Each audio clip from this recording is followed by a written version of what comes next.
Lucas in Texas is back. Hi, Luke. What's on your mind today? Hey, Dan. Good morning. Good morning. Hey, I wanted to call and talk about the play last night in the Cowboys game. Look, I'm not a Cowboys fan. I love when they struggle, but it drives me nuts that this guy, low on the roster, is going to be a convenient scapegoat for why they lost. When it's just the showmanship of the Cowboys that drives so many people away, and I think it was just personified in how Micah Parsons was acting. That's not acting like a leader, throwing that pity party there. I mean, you've played at basically 50% of your output over the past few years, and you're just throwing a temper tantrum. You're not acting like a leader. I mean, the problems with the Cowboys are not these low-ranking players that make one little mistake on the field. It's the owner. It's the coach. It's the star players, and then they're just looking for convenient scapegoats. It just really bugs me there that this guy is probably going to bear the blame for something that's much bigger than himself. Yeah, I didn't know if Micah Parsons could see himself on the Jumbotron. Now, I'm always a little suspicious. Now, he was very animated when, they lost the ball on that block punt. And then he looks up to the Jumbotron. I don't know if they're showing a replay of the play. It's almost like he looked up and he saw himself and then came back down and then was a little more demonstrative. And then he stormed off the field as well. Now, I can look at it two ways. He really wants to win. He cares about winning. Or he sometimes makes this about himself. And I see a little bit of Draymond Green in Micah Parsons, that he understands I play a role in the media. I can be a personality. I can say things. I can do things. Now, he's a great athlete, and that you give him a little leeway there. But I wondered about that. Is he acting a little bit? Like, I care. I really care. Now, he said all along he hopes Mike McCarthy's back. He wants to run this back. If I'm a Cowboy fan, I don't want to run this back. There's no reason to go, hey, can't wait to run this back. Like, what are you running back? You don't have a running back. You got a really good wide receiver. Micah Parsons is going to get paid over $30 million. Dak comes back after surgery. Do you have Mike McCarthy again? And what else do you have? Yes, Todd. I found it to be a very bad look. As much as I don't like both teams hugging and giving each other's jerseys. And a bad look by who? A bad look by Parsons from a leadership standpoint, and pouting and being angry and storming off the field. That especially he's one of the best players on the team and a team leader. That's just not what you do. You got to believe the camera is going to be on you, and Jerry Jones is going to be taking reaction shots after that horrible play by the special teams. But that's just you can't be doing that. Get into the locker room, and then you can throw a fit in there, so everyone doesn't need to see that. Well, wait, you were saying that he didn't stop in on the hug-a-thon. No, I just said as much as I don't like when players do that and they're all hugging and kissing each other after the game. It's even worse the way he handled it. Well, wait, you don't like either. I don't like either, but between the two of them, I don't like more Parsons storming out like that. And so if he sat there quietly with no reaction, but also did not pray with his teammates after the game, that would have been there's perfect. different levels of sportsmanship. You could say, "Hey, good game," and then pat somebody in the back. You don't have to get into a huddle. When you get to the pros, I don't believe in sportsmanship. You're paid, I'm paid. Do your job, I do my job, and it's a cutthroat business. If Micah Parsons went and did the kumbaya at midfield, I wouldn't have thought anything about that.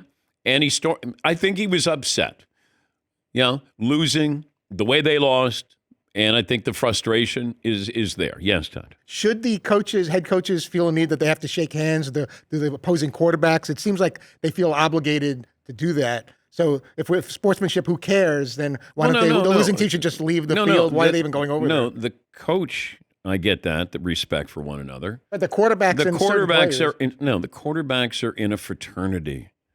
The quarterbacks stick up for quarterbacks. It's a formality. They know they're going to be on camera, and they see each other. They're always, it feels like the quarterbacks have a fraternity that they stay in touch with each other. They have respect for each other. And the coach, I get that. But Micah Parsons shaking the other edge rusher's hand with the Bengals, that doesn't happen. Now, he might go up to Joe Burrow and say, hey, man, you killed us. But I don't wait for that. Yes, Eaton.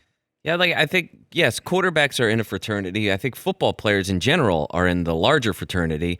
And I think that having mutual respect for somebody after the game is an extremely important part of it. And I don't have any issue with people being like, hey, man, great game. You guys beat the crap out of us today. That's awesome. It's just like a mature way of handling, being professional. Yeah. I don't like how many other players do you see, marquee players that aren't a quarterback or your head coach who do this or don't do this? I think we focus on the coach and the quarterback. I get that. Well, I think TV focuses on the coach and the quarterback. Yes. Everybody else is standing around having the exact same conversation. That's what that whole crowd of people is. It's not just 2 or 3 guys, positions specific, that are saying hello to each other or shaking each other's hand. It's every single player on the field is doing it. We just only care about 2 or 3. Yes, Todd. Why do you think in basketball and football they're more likely to all get together and put their arms around each other as far as brotherhood and being pros in the same? So baseball and hockey, they pretty much leave. At least from my experience, the other team that loses the baseball Well, not game or everybody hockey, is on the baseball field at the same time. On the basketball floor, the game ends, you're on the basketball floor. Yeah, but you're in the dugout. You're not exactly far away from the playing field where you can go out to the other team. But Well, no, they the don't feel a need tradition to do is that all the players line up by the pitcher and the catcher, and they high-five each other. The winning team. Yeah. I'm talking about the opposing team once they lose. Yeah, but what I'm doesn't go saying over is there. that's not the tradition of baseball. They're not all on the field together. Basketball players, and most of these basketball players have known each other, competed against each other, AAU, high school, all-star games. So maybe there is some friendships there, but you're also there on the floor. I mean, the Pistons famously walked off the floor with Michael Jordan. They weren't going to shake his hand. I get it. I didn't have a problem with it. They didn't like Jordan. Jordan didn't like them. Yes, Eden. The handshake line in hockey is one of the most celebrated pieces of, like a respectful tradition in sports as you could possibly have. These dudes just beat the crap out of each other on the ice, and then they get in line like they're 7 years old. Good game, good game, good game, good game. It's awesome. It's great. But is that in the Stanley Cup final? Or do But they don't after do every that in game? the regular season. No, they do it in the playoffs, though, Yes. but it's still... Yeah, they don't do it in the regular season. I get that they don't do it in the regular season, but in the playoffs they do it, and that's when it's supposed to mean the most. That's when you're the most emotional. Yeah. Okay. I love watching it, but if it didn't happen, I don't miss it. And I just think, are people upset with the Pistons with what they did to the Bulls? How dare you? At the time, it was a big deal. In fact, the game wasn't even over. I think there were like 6 seconds. They just I'm getting up. We're gone. I don't know. I'm okay. I like a little rivalry. I like a little tension. I like, do I like sportsmanship on the field when you're playing? I like that. But the after, and let me give you a hug, and yeah, Marv. Yeah, I'm just glad that didn't cost Isaiah Thomas anything.